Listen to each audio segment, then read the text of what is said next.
Apoie a Brasil Paralelo. Investindo apenas R$10 mensais, você se torna um membro patriota e ganha 15 dias de acesso ao nosso melhor plano como cortesia. Clique no link da descrição e saiba mais. Então, eu poderia afirmar, de acordo com isso que você está falando, que aquilo que é belo está intimamente vinculado com aquilo que é verdadeiro. Sim. O belo está intimamente ligado àquilo que é verdadeiro.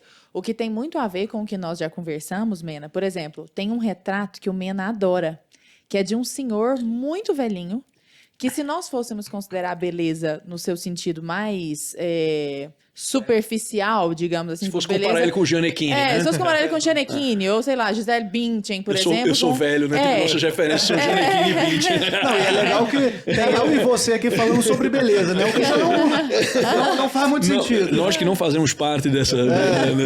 Somos desprovidos. Mas então, partindo desse ponto de vista, de que a beleza de forma objetiva está intimamente vinculada à verdade, àquilo que é verdadeiro, a verdade não necessariamente é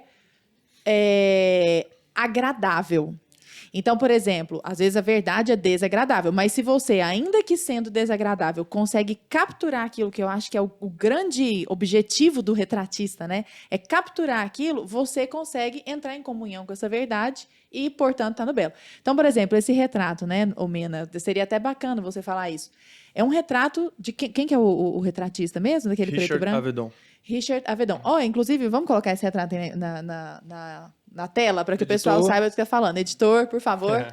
Que você percebe que é um homem muito velho, muito fora daquilo que seria um padrão de beleza no seu termo mais superficial, uma beleza de passarela, por exemplo, mas que é belo porque claramente capturou a alma dessa pessoa, né? Você consegue ver no olhar a alma dela, que é uma busca muito sua, né, Mena? Sim. Por exemplo, a gente acabou de contar um pouco dos bastidores para vocês, a gente acabou de fazer uma sessão de fotos aqui, e aquele sorriso, tipo, book 15 anos, que a pessoa vai ser...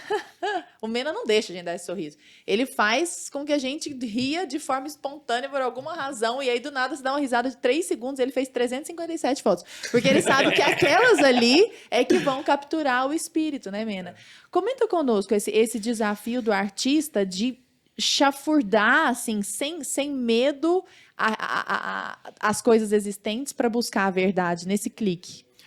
Eu acredito que existe uma grande confusão quando a gente fala em beleza e aparência. Né? E o sentido de que uma das funções do artista é justamente conseguir enquadrar a verdade na sua criação. Agora, na criação do artista, né?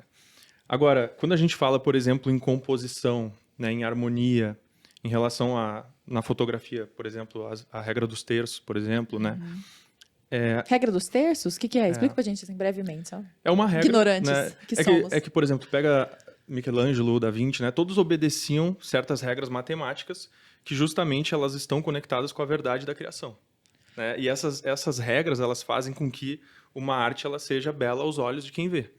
Né? De fato, por mais que ocorra, por exemplo, a representação de algo que aparentemente pode ser negativo. Só que mesmo algo negativo pode ter algo simbólico ali que representa algo mais profundo. Né? Então, por exemplo, quando tu pega ali a crucificação de Cristo, né? Existe um sacrifício ali que é belíssimo. Né? Existe beleza ali, por mais que, né, tenha muita dor. Porque é a verdade. Exatamente, porque é a verdade ali. Agora, quando tu pega um retrato que nem esse do Richard Avedon, né? Ali existe uma bela composição, ali existe uma boa luz, ali também existe um olhar profundo daquela pessoa que está sendo retratada. Que tem um olhar profundo. Exatamente, por mais que, a níveis atuais, a aparência dele, né, não seja lá, como o Rasta falou, um Gianecchini. Mas, de fato, existe ali uma matemática, né? Existe uma composição que, para algumas pessoas, é justamente invisível. Né? E eu vejo que essa influência que o artista tem que ter, justamente de conseguir estabilizar essas coisas invisíveis, né, que a gente não consegue olhar à primeira vista, mas através da sua criação ele consegue trazer para que as pessoas elas tenham uma abertura de percepção para o belo. Pro belo. Né? Porque, de fato, assim, se você pega, por exemplo, uma representação, digamos... Eu vi até que tu postou uns exemplos disso. Uma casa desordenada. E aí a mesma casa arrumada. Não, uma casa muito mais simples. Uma casa muito mais simples, uma casa exato. rica, chique, toda badernada. E uma casa, assim, uma taperinha, mas tão ordenada, né? Que você fala, nossa, que vontade de tomar um Exato, cafezinho. esse sentido de ordem Peterson é importante. fala de arrumar o próprio quarto. Exato, seria uma beleza mínima ali, né? Que ele fala. Então, esse sentido de ordem ele é muito importante para qualquer criação artística, né? Então, tu pega, assim, por exemplo, o Rasta como músico, né? Ele vai poder nos dizer muito bem também em relação à questão da composição harmônica de uma música, que qualquer coisa que esteja fora do lugar ali já corrompe completamente a obra. Né? A mesma coisa acontece com a fotografia, a mesma coisa.